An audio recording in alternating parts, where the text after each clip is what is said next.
Buenos días. Cuarta parte de esta serie que hemos llamado Perdidos. Hace unas 3 semanas atrás comenzamos una serie acerca de las finanzas personales, un tema bastante delicado de conversar aquí en la iglesia. Y estamos haciéndonos una pregunta, y es, ¿qué dice la Biblia acerca de nuestras finanzas? Y es un tema delicado, porque usualmente nosotros lo que hacemos es que ponemos en un extremo de nuestra vida lo que es nuestra vida religiosa, por llamarlo de alguna manera, lo que es el venir a la iglesia, el tiempo de oración, el estudio bíblico, la congregación, todo esto lo ponemos en un extremo. Y en otro extremo totalmente opuesto, lo más alejado posible, ponemos nuestras finanzas personales. Lo ponemos como si fueran dos mundos totalmente aparte.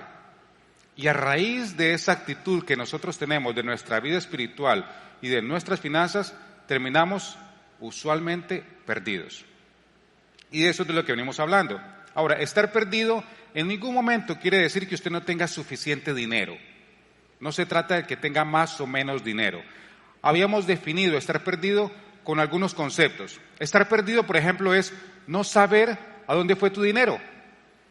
Cuando usted no tiene ni idea, llegó a quincena y al día siguiente no sabe qué se le hizo la plata, eso es estar perdido. Estar perdido es no saber si usted está ahorrando lo suficiente o no estar ahorrando siquiera. Eso es estar perdido. Estar perdido también es esa presión que siente todo el tiempo, a pesar de que tiene más de lo que tenía antes. Estar perdido es cuando usted se pregunta si realmente está preparado para el futuro, si está preparado para cualquier eventualidad que pudiera ocurrir en el futuro. O puede ser también esa sensación de inconformidad, cuando usted se siente constantemente inconforme con su situación financiera. Si usted tiene cualquiera de estos síntomas, es porque probablemente esté perdido. Cuando tiene esa insatisfacción y no sabe exactamente por qué, no sabe por qué es que tiene esa sensación de que nada le satisface, como que no está contento con su situación, a pesar de que probablemente esté en la casa que le gusta, tenga un carro reciente, de buen tamaño, el carro que necesita, pero pareciera en todo momento que su estilo de vida se pasa persiguiendo sus ingresos.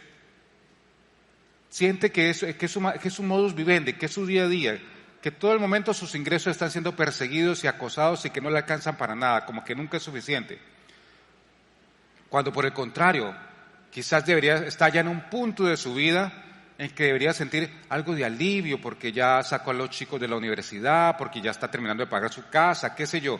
Y no tiene ese alivio, tiene esa sensación, esa presión todo el tiempo, ese estilo de vida. Que entre más tiene, más quiere. Y entre más cosas tiene, más inconforme se siente. Esa es esa sensación que no logramos comprenderla. Ya habíamos definido que lo contrario de estar perdido es saber dónde estás y cómo avanzar a donde quieres llegar. Cómo avanzar al lugar donde quieres estar. Hablar de finanzas en la iglesia no es algo muy común. Nos pareciera que fuera un tema tabú hablar de cosas aquí. Pero nosotros elegimos hablar por lo menos 6 semanas acerca de finanzas personales porque nosotros entendemos y queremos tratar de hacerle entender a usted de que usted no puede ser un seguidor de Jesús de todo corazón y permanecer perdido financieramente. No combinan esas dos cosas. No puede ser que yo me llame un seguidor de Jesús y yo no tenga control sobre mis finanzas.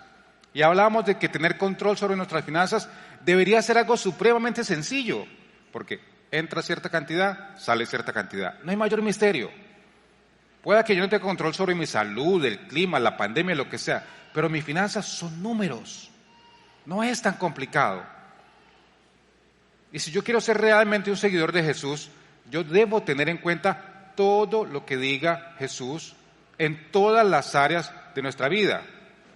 Y Él dijo muchísimo acerca del dinero, acerca de las finanzas. Habló mucho al respecto, habló mucho más que acerca de otros temas que nosotros consideramos probablemente más importantes. Salvación, reino, cielo. Habló más del dinero, increíblemente. Y nosotros hemos optado por ignorar las cosas que Jesús dice al respecto. Porque hablar del dinero es un tema muy delicado y es más delicado cuando lo hacemos en la iglesia. Ahora, en la primera semana que hablamos acerca de eso, nosotros llegamos a una conclusión, que probablemente usted diga, no, cualquiera sabe eso. La conclusión era que la única manera de llegar donde quiero ir es saber dónde estoy. En eso podemos estar de acuerdo, ¿verdad? No es muy complicado llegar a esa conclusión. Y nosotros necesitamos saber esto porque nosotros todos los días tomamos decisiones respecto a nuestras finanzas. Usted todos los días toma decisiones acerca de su dinero. Usted le dice, hay que pagar esta factura, hay que pagar el colegio, hay que pagar la universidad, hay que pagar la hipoteca, la renta, lo que sea. Todos los días usted le está diciendo al dinero dónde debe ir y qué debe hacer. Y si no podemos hacer eso, vamos a terminar perdidos, ¿verdad? Y hace un par de semanas, nos preguntábamos acerca de cómo ve Dios el dinero. ¿Cómo lo ve Dios? ¿Qué opina Dios acerca del dinero? Y llegamos a la conclusión de que Dios ve el dinero como una herramienta. Dios ve el dinero como una prueba para ver realmente quiénes somos nosotros. El dinero es una herramienta a los ojos del Señor. Es una prueba. Y hoy vamos a volver a tocar una parábola para tratar de explicarnos cómo vemos la mayoría de nosotros el dinero. Ya vimos cómo lo ve Dios y hoy vamos a tratar de utilizar una parábola que ya el pastor Tito la comenzó la semana pasada, le dio un bosquejo, un toque. Nosotros vamos a volver a tomarla hoy para profundizarla y verla desde otra perspectiva, para ver cómo vemos la mayoría de nosotros el dinero. Y para esto vamos a comenzar haciéndonos una pregunta, que cuando nosotros estamos en nuestros 20s, nunca nos preguntamos eso, ni nos pasa por la mente hacernos esa pregunta. Llegamos a los 30 y quizás la hemos contemplado esta pregunta. Cuando llegamos a nuestros 40, 40 y tantos, 40 y más, probablemente usted ya en algún momento de su vida se haya hecho esa pregunta. Pero como no le encuentra respuesta, la ignora y sigue adelante. Pero es una pregunta tan importante para todos nosotros que no podemos continuar ignorándola. Necesitamos darle la respuesta adecuada a esta pregunta. Es una pregunta tan importante que si le damos la respuesta adecuada, nos puede ayudar a dejar de estar perdidos en nuestras finanzas personales. Y probablemente la respuesta a esta pregunta pueda ser la forma que Dios utilice para guiarnos a ese lugar de paz financiera, de tranquilidad en sus finanzas. Es una pregunta que usted la puede hacer de diferentes maneras. La hemos tratado de poner de 3 maneras diferentes para que usted se ubique, pero es la misma pregunta básicamente. Y la pregunta es esta: ¿por qué tienes tanto? Es una pregunta que no nos hacemos mucho. Véalo de otra manera. ¿Por qué eres tan rico? Rico, eres rico. Y para que no se confunda, no estoy hablando de millonario. Estoy hablando de que una persona rica puede considerarse aquella persona que logró llegar hasta aquí en su automóvil o tuvo el dinero para pagar un taxi y va a regresar ahora a su casa y va a dormir esta noche en su cama. Se puede considerar una persona rica. Mire las estadísticas. Y nosotros pertenecemos a un pequeño grupo que realmente nos podemos considerar ricos. Sino que nunca nos preguntamos por qué somos tan ricos. O puede verlo de otra manera. ¿Por qué tienes más de lo que necesitas? Le puedo asegurar que todos los que estamos aquí y los que nos están viendo desde casa tienen más de lo que realmente necesitan. Tenemos más de lo que realmente necesitamos. Esas son preguntas que nosotros no nos hacemos frecuentemente. Quizás alguna vez nos pasó por la mente, pero no es algo muy frecuente. Quizás si usted tiene una buena posición económica, se lo haya preguntado y quizás hasta se haya sentido un poco culpable, porque realmente puede reconocer de que tiene buena situación, tiene muchas posesiones, tiene una buena posición económica. Y esto pueda que lo haya hecho sentir culpable en algún momento, pero a raíz de esto justamente termina por ignorarla y sigue con su vida. No la voltea a mirar más. Pero para aquellos de nosotros que tenemos ingresos promedio, que pasamos, que consideramos, que no contemplaríamos nunca decir ¿por qué soy tan rico?, sino que estamos como que en el promedio, o creemos que estamos en el promedio, más bien nos decimos que lo que queremos es tener mucho más, que lo que necesitamos es más.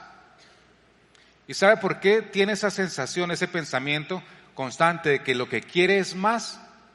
Por una razón muy sencilla. Usualmente, estos son nuestros ingresos y este es mi estilo de vida. Y mientras estos sean sus ingresos, pero este sea su estilo de vida, siempre va a tener esa sensación de que su estilo de vida se la pasa persiguiendo sus ingresos. Es una realidad. Nos encanta vivir así. Y por eso es que sentimos esa presión constante por tener más, por ganar más, por necesito más. Ahora, cuando leemos estas preguntas, siempre lo primero que nos viene es que en realidad necesitamos más, porque tenemos esa presión. Pero solo por hoy, sígame la corriente, tenga las preguntas presentes. Solo por hoy, por lo menos mientras dura el mensaje, trate de seguirme la corriente para ver si llegamos a una respuesta. La verdad es, y medítelo allí donde está, es que la verdad, la mayoría de nosotros, si nos apretáramos un poquito, podríamos pasar bien, ¿verdad? Si nosotros cortamos aquí, sacamos esto, ya no gasto aquí, ya no me compro aquello, si me aprieto un poquito, igual podría pasar bastante bien. No lo hacemos, pero es una realidad que ocurre. La cultura en la que nosotros vivimos nos enseña que nosotros no debemos hacernos esas preguntas. La cultura lo que nos dice es que debemos preguntarnos ¿por qué no tengo más? Todos los días la cultura nos está gritando que nos preguntemos eso, ¿por qué no tengo más? ¿Por qué no tengo más que mi vecino? ¿Por qué no tengo un mejor carro? ¿Por qué no tengo una mejor casa? ¿Por qué mi carro es tan pequeño? ¿Por qué mi carro es tan viejito? ¿Por qué no es de esta forma o aquella? ¿Por qué no tengo más? Nosotros vivimos en una cultura que quiere que nos enfoquemos en lo que no tenemos, pero podríamos tener. Se lo repito. Vivimos en una cultura que quiere que nos enfoquemos en lo que no tenemos, pero podríamos tener. Vea los comerciales, usted se lo merece. Difiéralo. Llegó diciembre. Por eso nosotros escogemos esta época para hablar de finanzas. Aquí nunca hablamos de finanzas. Una vez al año lo hacemos. Ok. Solo por hoy, quiero pedirle que nos enfoquemos no en lo que no tiene pero podría tener, sino en lo que ya tiene. No en lo que podría ganar, ni en lo que podría tener, sino en lo que ya tiene. Solo por hoy. Solo por esta mañana, aunque sea. Trate de seguirme la corriente. Y hagas esas preguntas. ¿Por qué tiene tanto? ¿Por qué es tan rico? ¿Por qué tienes más de lo que necesitas? Enfoquémonos solo en eso hoy. Y para ser justos, tenemos que admitir que hay gente que realmente está pasando o ha pasado por situaciones realmente complicadas. No lo estamos desconociendo. Hay personas aquí que seguramente conocen lo que es pasar por una situación financiera difícil, apretada, porque hemos perdido el trabajo, o porque ya no tenemos ese ingreso extra que antes teníamos, o porque estamos pasando o hemos pasado por esta crisis que todos vivimos, que nos afectó y nos afectó el bolsillo. No podemos ignorarlo. Y cuando hemos pasado por esta situación, no importa si usted es una persona religiosa o no, no importa si usted considera un creyente o no, cuando hemos pasado por esa situación, usualmente nuestra oración incluye un ¿por qué me está pasando esto a mí? Y comienzo a justificarme, a decir que yo soy buena gente y que como al sutanito, que es una caspa de persona, no le pasa esta situación. ¿Por qué me está pasando esto a mí? ¿Por qué no tengo ni siquiera lo que necesito? Y es una buena pregunta, es una oración justa, no tiene nada de malo. Siempre lo hacemos. Pero ¿qué tal si solo por esta ocasión, en lugar de orar, ¿por qué no tengo lo que necesito? Solo por esta ocasión, oráramos haciéndonos otra pregunta: ¿por qué tengo tanto? ¿Por qué tengo más de lo que necesito realmente? Esta clase de preguntas, ¿por qué tengo tanto? ¿Por qué tengo más de lo que necesito? Es la clase de preguntas que pueden cambiar completamente su visión acerca de las finanzas personales. Por eso son tan importantes. Y es la clase de preguntas que puede usar Dios para guiarlo a ese sentido de ya no estar perdido ni confundido y a tener una nueva perspectiva. Pero mientras nosotros nos dejemos guiar por la cultura que nos dice que nos deben preguntar ¿por qué no tengo más?, vamos a seguir teniendo problemas financieros. Vamos a seguir teniendo problemas con nuestras finanzas y vamos a seguir creando ese sentido artificial de necesidad. Porque lo que comienza como un deseo termina por convertirse en una necesidad. Si usted desea una casa más grande, usted va a terminar necesitando pagar una hipoteca más cara. Si usted desea un carro más nuevo, usted va a terminar pagando cuotas de un carro que no puede pagar. Y va a terminar con un estilo de vida en el que sus deseos se convierten en necesidades y eso crea un sentido de una necesidad artificial, porque no la tenía, usted la creó, es artificial. No la necesitaba, pero usted la generó. Terminamos creando necesidades que no teníamos por ceder a nuestros deseos. Y esa es la cultura en la que todos nosotros vivimos. Esa es la cultura que nos dice todos los días, lo debes tener. ¿Por qué no lo tienes? La cultura que nos dice que nos preguntemos ¿por qué no tengo más? Y termina usted preguntándose es ¿por qué no tengo paz? ¿Por qué me paso preocupado por el dinero a pesar de que gano bien? ¿Por qué no sé qué se hizo la plata a pesar de que yo sé que ingresó, a pesar de que me saco la mugre trabajando? Y no te da paz. Por eso quiero invitarlo a que se haga estas dos preguntas. ¿Por qué tengo tanto? ¿Por qué tengo más de lo que necesito? Y lo interesante de todo esto es que Jesús ya nos dio respuesta a estas preguntas. Jesús ya nos lo explicó en lo que nosotros conocemos como los evangelios. En los evangelios, Jesús nos da respuestas a través de sus parábolas, ¿verdad? Usted sabe que la parábola es una historia en la que Jesús se identifica con una parte, identifica a los oyentes con otra y trata de dejar una enseñanza, una moraleja, si lo quiere así.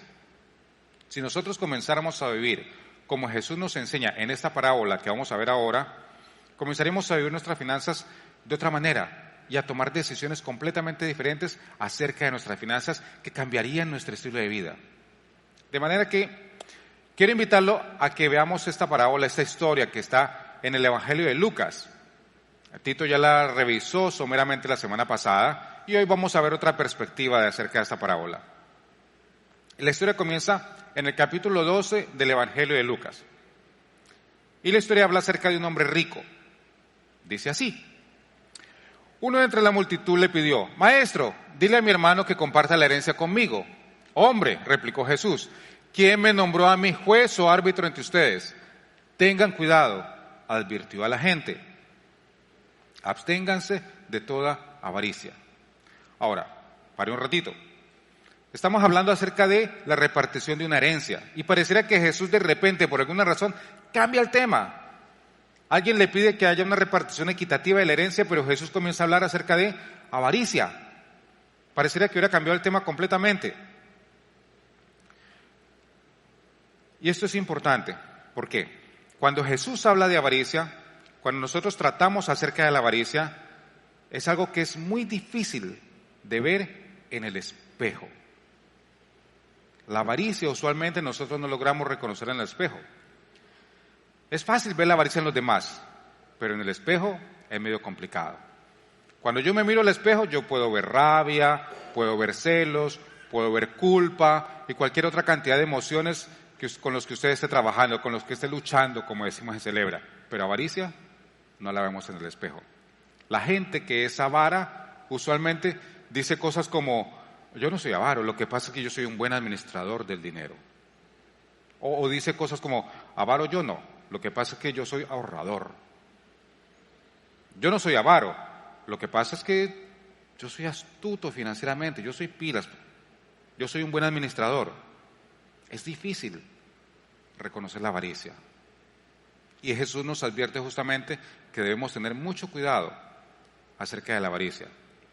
Termina esta parte Jesús con una declaración y dice, la vida de una persona no depende de la abundancia de sus bienes. Y esto nosotros cuando lo leemos podemos entenderlo intelectualmente. Claro que sabemos que la vida de una persona no depende de sus posesiones, pero cuando Jesús lo menciona aquí, Él está hablando algo acerca emocional, que lo sentimos así. Déjeme explicárselo de otra manera. Imagínense que nos visitaran los extraterrestres, ¿ya? Y que viene una raza alienígena a visitarnos y a analizarnos, a estudiarnos, pero no se pueden comunicar con nosotros, esos extraterrestres. Solamente nos pueden observar. Y después de un tiempo de observación, seguramente llegarían a esta conclusión, que estos humanos, por alguna razón, parece que necesitan comprar y consumir constantemente para poder subsistir, que es imperativo para sus vidas y para su subsistencia estar comprando y consumiendo cosas constantemente. De eso depende su vida. A esa conclusión probablemente llegarían estos personajes.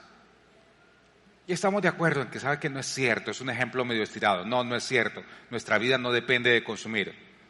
Pero es muy fácil caer en ese comportamiento, en que pareciera que mi vida depende de lo que compra y de la cantidad de cosas que yo tenga, de la abundancia de las posesiones. Jesús continúa y ahora sí llega la parábola. Y dice así: entonces les conté una parábola. El terreno de un hombre rico le produjo una buena cosecha, así que se puso a pensar, ¿qué voy a hacer? No tengo dónde almacenar mi cosecha. Está hablando de un hombre que ya era rico, o sea, alguien que realmente tiene abundancia, un hombre de bastante abundancia, y que de repente este hombre ha tenido una cosecha especialmente abundante, más de lo normal, y ahora este pobre tipo tiene un problema. Le ha ido tan bien en la cosecha que no tiene dónde almacenar todo lo que tiene. Y probablemente quienes lo estaban escuchando, algunos por lo menos, estarían pensando lo que nosotros en ocasiones pensamos. ¿Verdad que si tiene tanto, por qué no mira un poquito más allá? Mira al que necesitado, mira al que no tiene. Si le sobra tanto, mire más allá a aquellos que no tienen. Pero acuérdese de algo. Cuando nosotros leemos esto y vemos avaricia en este hombre, podemos reconocerla, porque es fácil reconocer la avaricia en los demás, pero es muy difícil reconocer la avaricia en el espejo. Este hombre asumió lo mismo que nosotros asumimos muchas veces, que cuando tengo de más, cuando tengo extra, es para mí. Nosotros hacemos lo mismo muchas veces. Así que finalmente a este hombre se le ocurre una brillante idea, y eso es lo que hace él. Por fin dijo, ya sé lo que voy a hacer, derribaré mis graneros y construiré otros más grandes, donde pueda almacenar todo mi grano y mis bienes. Esa es, brillante el tipo. Esta es la clase de tipos que deberían escribir libros acerca de finanzas. Esta es la clase de tipos que nosotros admiramos, porque si antes tenía más, ahora va a tener más todavía, y se le ocurrió dónde guardarlo. Esa es la meta. Si tengo abundancia, quiero tener más abundancia. Esa es la clase de ejemplos que nosotros queremos seguir. Pero mire cómo termina la historia. Sigue diciendo él, el hombre rico, y diré, alma mía, ya tienes bastantes cosas buenas guardadas para muchos años. Descansa, come, bebe y goza de la vida. El tipo es brillante. Está planeando para su futuro. Tiene un futuro brillante por delante. Tanto que él ya está pensando en jubilarse. Descansa, bebe y disfruta de la vida. Pero en el análisis de este hombre rico, cometió un pequeño y grave error. Él asumió que ya que tiene posesiones suficientes para vivir X cantidad de años, seguramente debe tener X número de años de vida. Y ahí es donde está su pequeño error. Porque creyó que su vida era el equivalente a la cantidad de posesiones que él tenía. Y cuando nosotros lo vemos o lo leemos, es muy fácil de ver que es un concepto errado, que está equivocado, que no tiene sentido, que no es así. Verlo de lejos es fácil. El problema de este hombre no es que sea rico. Ser rico no es malo. El problema de él no es que fuera rico. El problema de él es que no sabía por qué era rico. Eso sí es un problema. Y es lo que nosotros nos preguntamos al inicio, ¿por qué tengo tanto? Es la pregunta que nosotros nos hacíamos. Y muchas veces la respuesta que nosotros nos damos es que si tengo de más, si tengo extra, es porque probablemente más adelante lo voy a necesitar. Y hacemos o tenemos la misma actitud que tiene el hombre rico. Lo voy a almacenar para más adelante. Pero Dios le dice, necio. Tito la semana pasada, que tocó la misma parábola, nos hablaba acerca de esta palabra. El original en griego es afron, que quiere decir tonto, insensato, necio. Pero ese hombre de necio, al parecer no tenía nada, ¿verdad? Esta es la clase de persona que nosotros admiramos, que lo vemos en las revistas, en el Fortuna 500, en internet, vemos que Jeff Bezos tiene más plata que tenía antes, que Tesla ahora duplicó sus acciones. Entonces, chuta, ¿quién fuera? Esa es la clase de personas que nosotros admiramos. Y a esta persona Dios le dice, necio. ¿Por qué le dice necio? Mire cómo termina. Esta misma noche te van a reclamar la vida.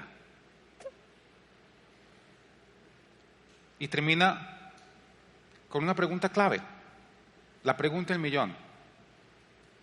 El Señor le dice, ¿quién? ¿Quién se va a quedar con lo que has acumulado? Construiste graneros, te fue bien en la cosecha, y ahora, ¿quién se va a quedar con todo eso? ¿Quién se va a quedar con todo lo que este hombre rico acumuló? ¿Sabe cuál es la respuesta? La respuesta es muy sencilla. Alguien más. Alguien más va a disfrutar lo que este hombre acumuló. Alguien más. ¿Y sabe por qué lo va a disfrutar? No porque él fuera generoso, ni porque él tomó la decisión de que alguien más disfrutara de su abundancia. Alguien más lo va a disfrutar simple y sencillamente porque está muerto. Así de simple. Alguien más va a disfrutar de todo esto. Era algo sobre lo cual él ya no tenía control. Así como él no tuvo control sobre la abundancia de su cosecha, porque él no tenía control sobre el clima, ni sobre las plagas, ni sobre la semilla, él no tenía control sobre su abundancia. Asimismo, él tampoco tenía control sobre su vida. Y nosotros tampoco tenemos control sobre los años que nos puedan quedar. Este hombre cometió un sencillo error. Él llegó a 3 conclusiones completamente erradas. Lo primero que él pensó es que él era la fuente de su abundancia. Lo segundo que él creyó erradamente es que esa abundancia era para él. Y lo tercero es que pensó que la cantidad de posesiones que él tenía eran el equivalente a la cantidad de años que le quedaban. Y estaba completamente equivocado en las 3 conclusiones a las que él llegó. La historia de Jesús concluye así. Así le sucede al que acumula riquezas para sí mismo, en vez de ser rico delante de Dios. Y la moraleja de la historia es esta.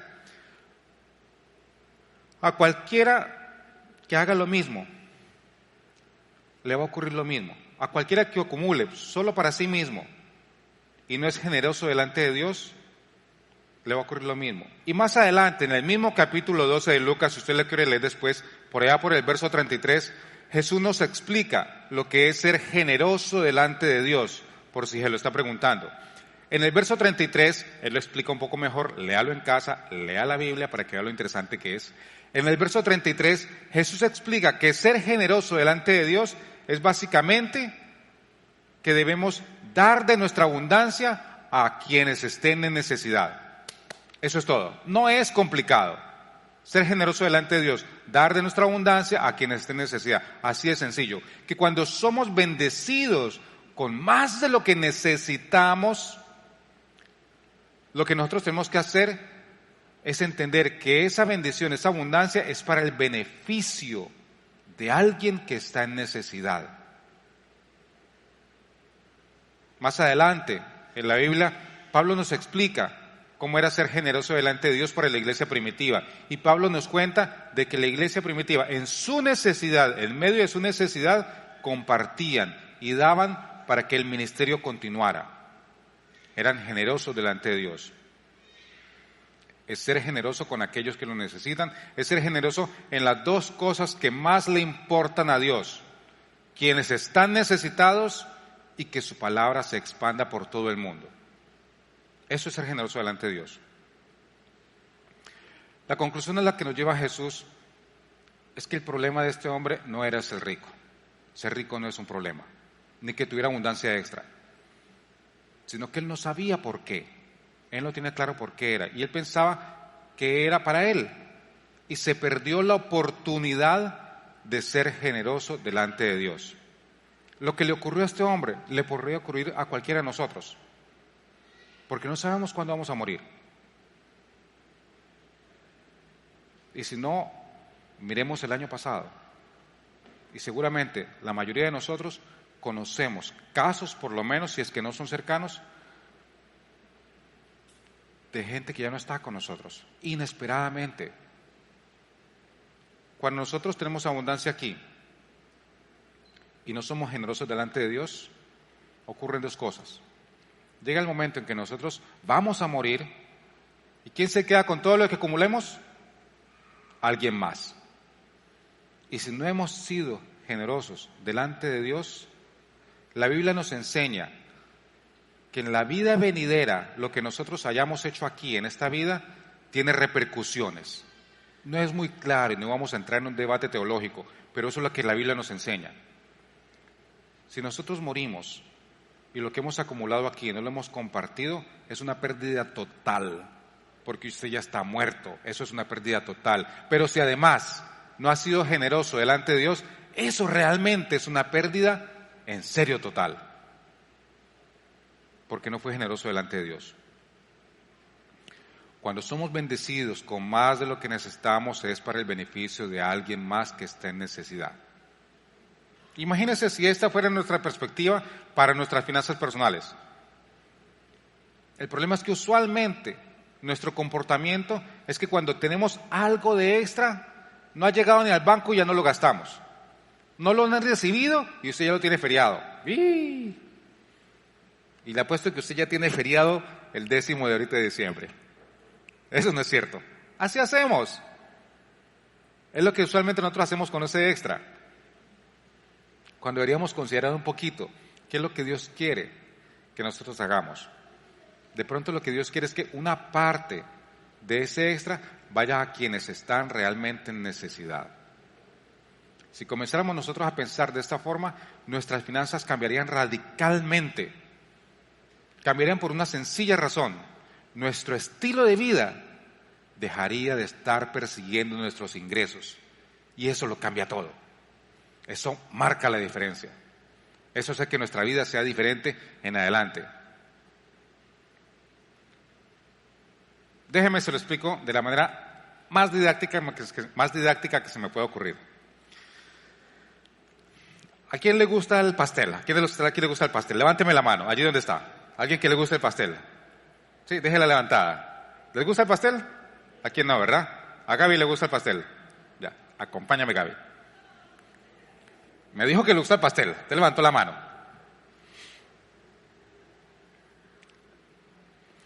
A quienes me conocen saben que yo usualmente no como dulce.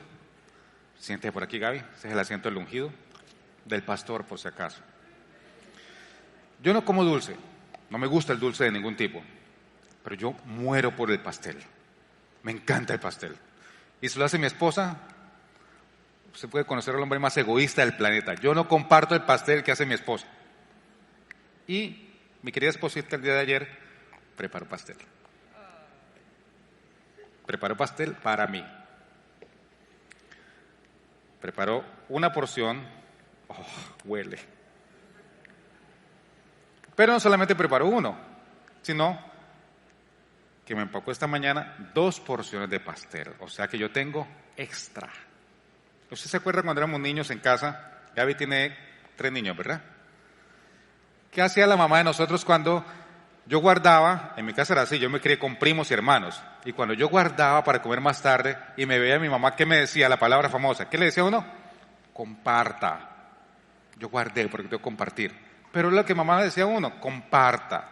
O cuando venía el amiguito a jugar a la casa, y por supuesto no traen juguetes, quieren usarlo de uno. Entonces, ¿qué decían los papás? Comparta. Era la palabra famosa. Cuando lo ven a uno con su porcioncita que uno guardado toda la mañana, bien rico, con harto cariño, que para mi esposa,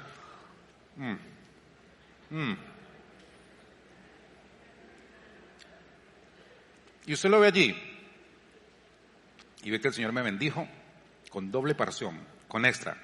¿Y qué se le ocurre inmediatamente? ¿Qué es lo primero que usted piensa? La palabrita. ¿Qué dice? Comparta. Pero yo no debería comérmelo, ¿verdad? No debería comerme las 2 porciones. No está bien. ¿Qué debería hacer yo? Yo debería guardar para más tarde.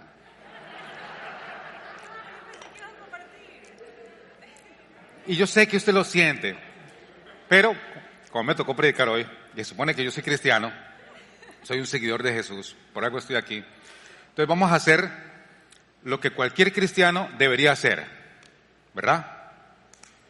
Vamos a orar por Gaby, para que el Señor la bendiga y ponga en su camino a alguien que la provea y cuide de sus necesidades.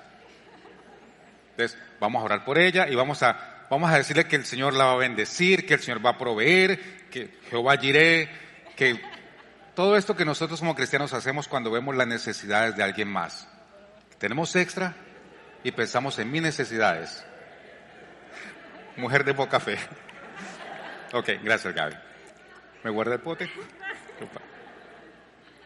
Es lo que nosotros hacemos cuando tenemos extra.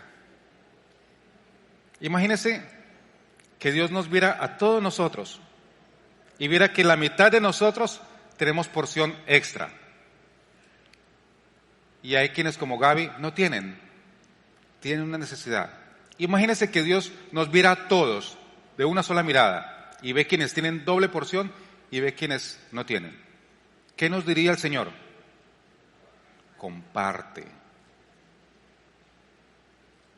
Nos diría una y otra vez, comparte. Antes de continuar, quiero que le quede algo bien claro.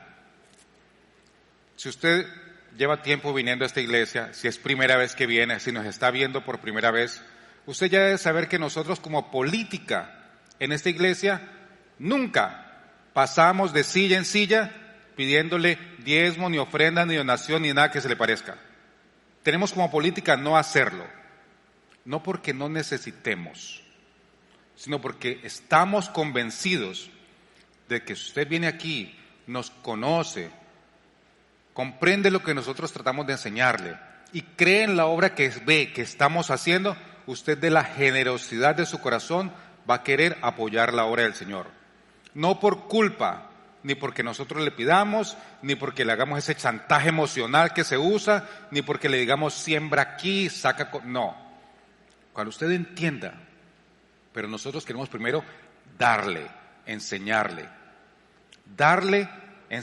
lo que Dios enseña, y si usted lo comprende, si usted cree, si usted lo siente en su corazón, usted va a dar de su generosidad.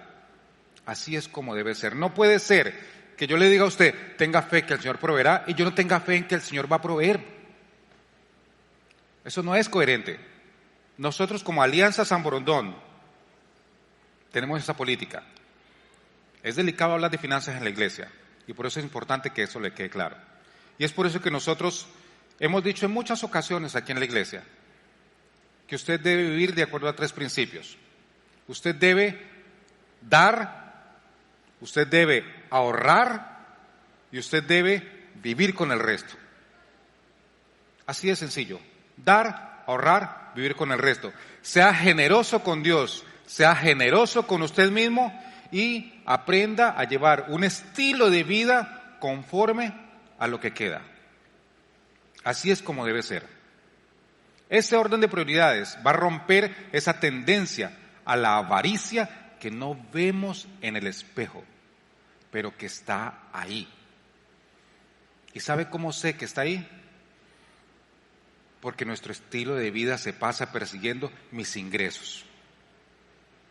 Algo está mal allí. Nosotros hemos tratado de enseñarle que nosotros debemos vivir por porcentajes. Usted de su ingreso debe tomar un porcentaje que usted lo decide, no tiene por qué ser un 10%, usted decide el porcentaje que mejor le siente, pero que sea un porcentaje. Usted debe elegir un porcentaje para dar, un porcentaje para ahorrar y viva con el resto. Viva bien con el resto. Llevar una vida porcentual, un estilo de vida que no se pase persiguiendo sus ingresos. Ahí va a conocer lo que realmente es tener paz financiera. ¿Cómo no vamos a ser generosos nosotros? ¿Cómo no vamos a compartir? Cuando la generosidad de Dios para con nosotros ha sido hasta el extremo de que dio a su Hijo por nosotros.